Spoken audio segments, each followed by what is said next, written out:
Ensuite, en ce qui concerne le groupe du Barça, le FC Barcelone, comme d'habitude, c'est la Ligue des Champions. Ça veut dire qu'on doit affronter le Bayern, comme la tradition le veut. On hérite aussi du Borussia Dortmund. Le Borussia Dortmund, pour lequel, contrairement au Real, on ira jouer au Westfalenstadion en Allemagne. L'Atalanta, qu'on reçoit à Montjuïc. Le Stadio da Luz de Benfica, au Portugal. On reçoit ensuite les Young Boys de Berne, l'Étoile Rouge de Belgrade à l'extérieur, le Stade Brestois qu'on reçoit à Montjuïc et l'AS Monaco pour terminer à Louis II pour fermer cette phase pour le Barça. Je pense que personnellement, la différence ici va se faire au niveau des équipes du chapeau 2. Je pense que le Bayern a naturellement l'ascendant dans cet ordre des choses. Dortmund, je pense que c'est une équipe qu'on peut battre, mais on a tellement de questions actuellement en termes d'effectifs, qui sera là, qui sera disponible ou pas, que c'est difficile vraiment de s'exprimer. À force égale, et si tous les joueurs sont présents, j'aime bien croire que Dortmund est à notre portée. Maintenant, la question, comme je l'ai dit, c'est quand est-ce que le match se dispute. Benfica à l'extérieur, ça a généralement été un déplacement difficile pour nous. Je ne m'attends pas à un match facile dans ce cas-là aussi. L'Atalanta, heureusement pour nous, qu'on les reçoit plutôt à Montjuïc parce que les équipes italiennes, généralement à l'extérieur, sont très difficiles à manœuvrer, surtout pour nous, le Barça. Donc, je suis vraiment content que l'Atalanta, on les reçoive. Dans l'ensemble, je pense que le Barça n'a pas à être timide. La grande question pour nous, c'est surtout celle de disponibilité. Quel joueur sera disponible?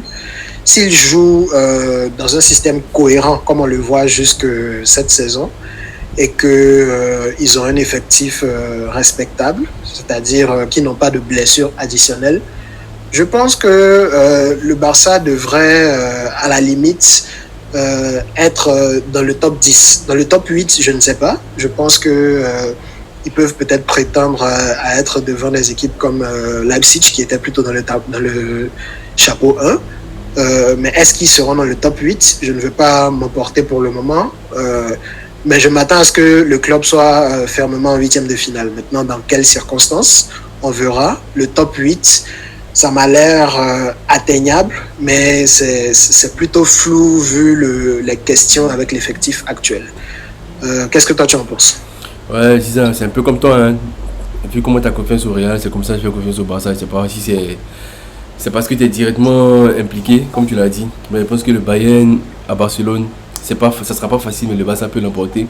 Avec un Flick qui connaît extrêmement bien cette équipe du Bayern, qui n'a pas vraiment changé de celle de 2020, à part qui est maintenant à Olysée, la charnière. Sinon, c'est les mêmes, Goretzka, les mêmes, même si Müller ne joue plus. Gnabry, c'est la même forme. C'est la même forme. Et Dortmund, je pense aussi, ouais, le Barça peut battre Dortmund. Dortmund aussi a ses chances face au Barça. Surtout que ça sera en Allemagne, ça sera hyper compliqué. Le Barça va devoir sortir de gros lot. Sinon, ils vont se faire manger par Dortmund. L'Atalanta, comme tu l'as dit, c'est très difficile, mais ça sera à Barcelone. Donc, je pense que le Barça va s'imposer. Benfica Barcelone, je crois que c'est devenu un classique. Hein. C'est très difficile pour le Barça d'affronter Benfica, surtout au Portugal. Ça, je pense que le Benfica peut s'imposer. Au vu de ce que j'ai vu ces 2 dernières années entre le Barça et Benfica, Benfica avait l'ascendant sur le Barça. Pas que Benfica est plus fort que le Barça, mais ils arrivent à contrer le jeu du Barça. Je ne sais pas si tu es d'accord avec moi avant de continuer par rapport à Benfica.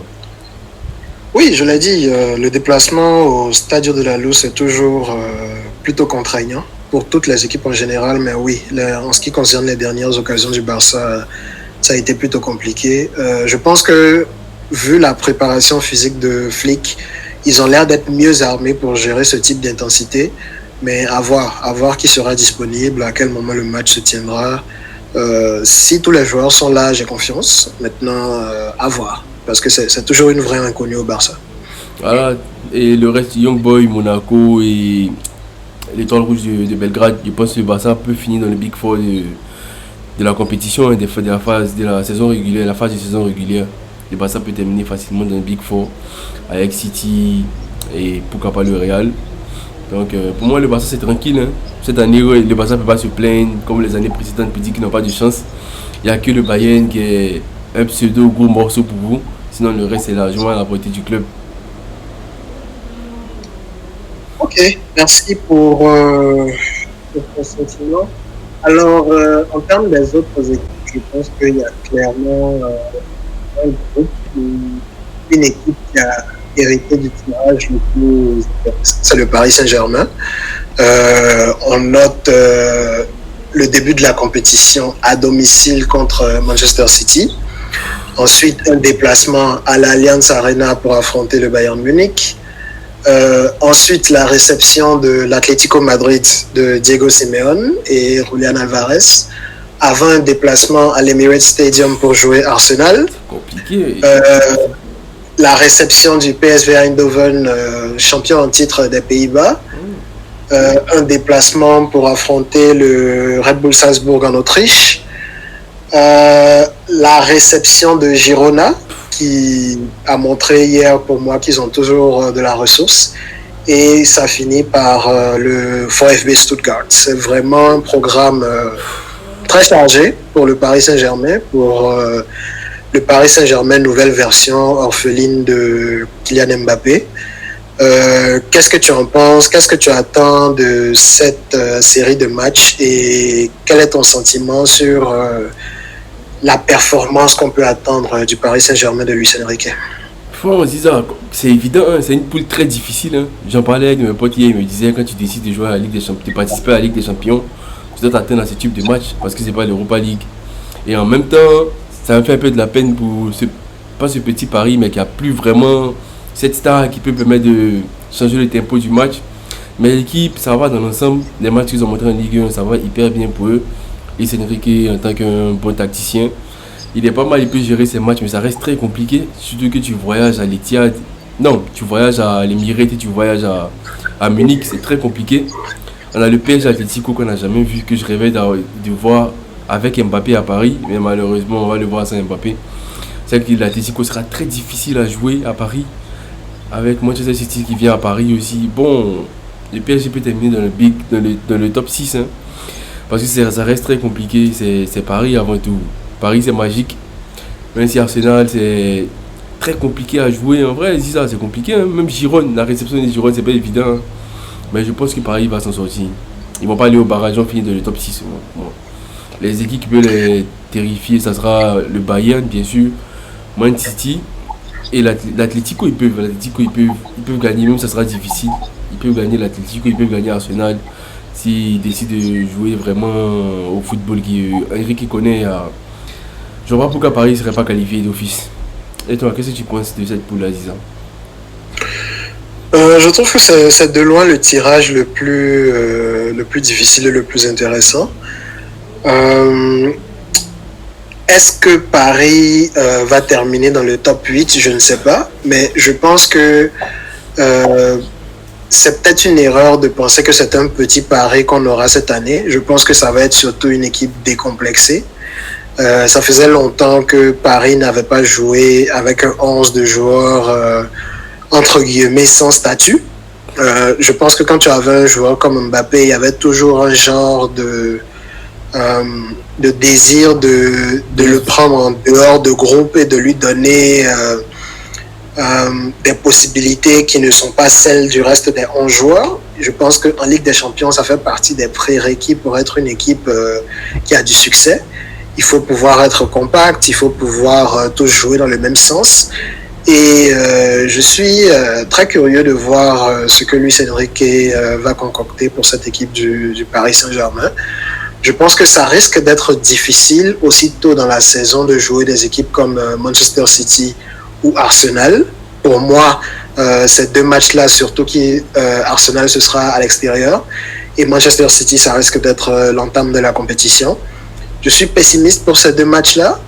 Je ne serais pas surpris, par contre, que Paris, qui a pour moi des joueurs dynamiques, réussissent à mettre le Bayern en danger. Le Bayern, la dernière saison, avait beaucoup de problèmes en défense.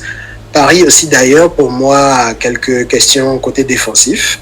Je ne suis pas sûr que le partenaire de Marquinhos en défense centrale soit tout trouvé, tout décidé dans la tête de Luis Enrique.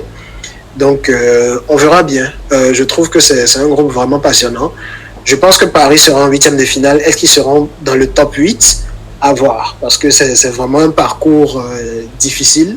Ça ne serait pas un signe de leur manque de capacité s'ils doivent passer par les barrages, mais je pense que ce serait plutôt un signe de la réalité des choses.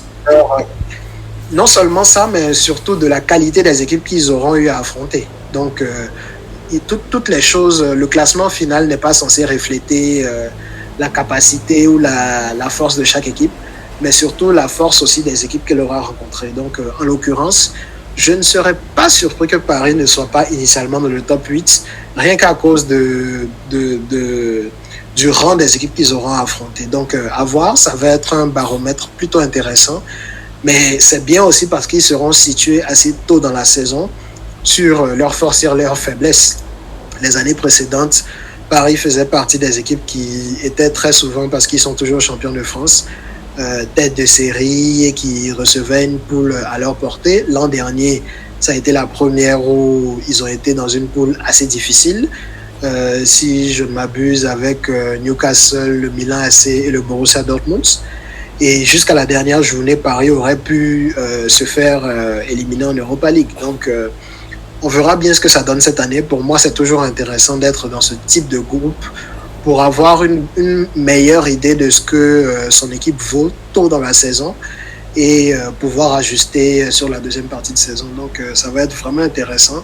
Je les vois évidemment au deuxième tour, peut-être pas dans le top 8, mais on verra bien. Moi, j'ai dit même top 6. Hein. Bon, les gars, comme d'habitude, mettez en commentaire, je pense qu'on a fait le tour des plus grosses poules. Ou si ça, à moins qu'ils veulent parler d'une autre équipe, disons. Non, c'est parfait. Dites-nous en commentaire quel match vous êtes impatient de voir, quel parcours pour vous est le plus difficile, quel parcours est le plus facile. C'est vrai qu'on n'a pas parlé du parcours des équipes des autres chapeaux. Dites-nous en commentaire quel match vous êtes impatient de voir et quel serait a priori votre classement, au moins pour le top 8 pour commencer. Donc, laissez-nous des commentaires. N'hésitez pas à liker, partager, abonnez-vous à la page et on reste ensemble.